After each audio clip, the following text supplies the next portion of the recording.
Cái tao muốn thế nào đó. Đây là nào cả tí vậy.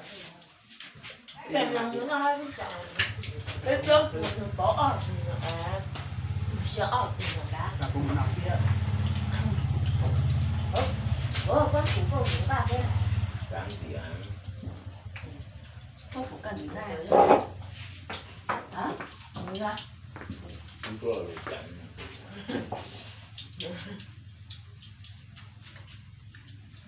Nó kiểu răng thì con là cũng răng thằng người ta để căng đét chứ từng thành mà.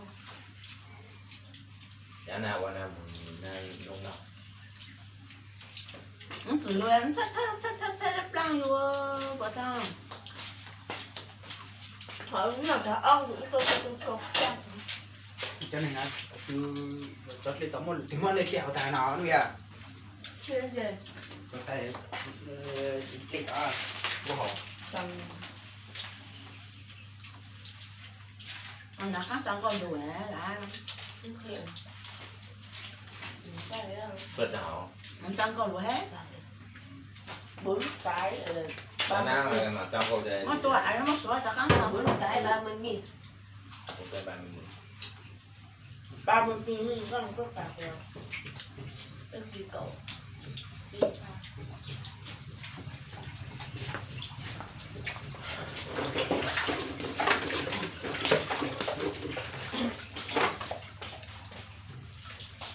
Nó xoay cho con dưa.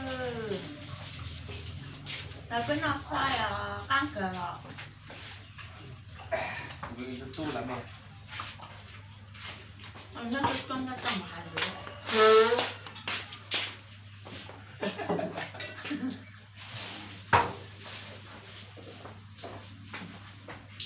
Con chào vậy. Sao hai có món nào ăn? Cái lấy nó thông, lấy nó thông cho chỗ số. Nó không có ớt nữa.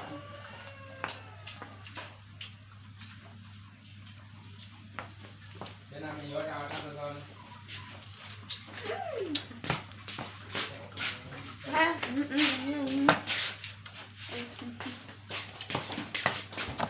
Ui, có cay không?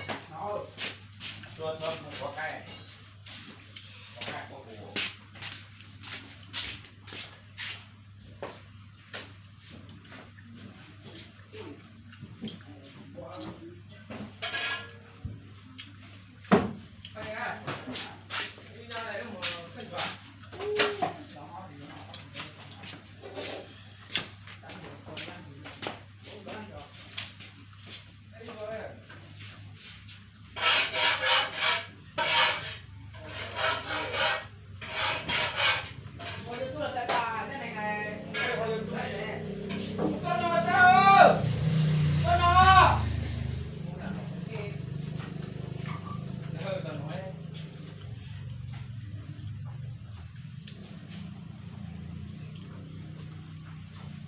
Nó không có cho nó cho lại chứ nhua.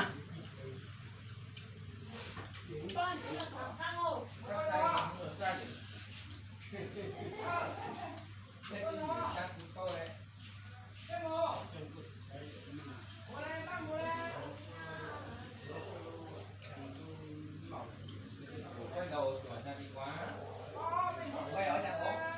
Của bà, bây giờ bắt đầu bảo vệ được.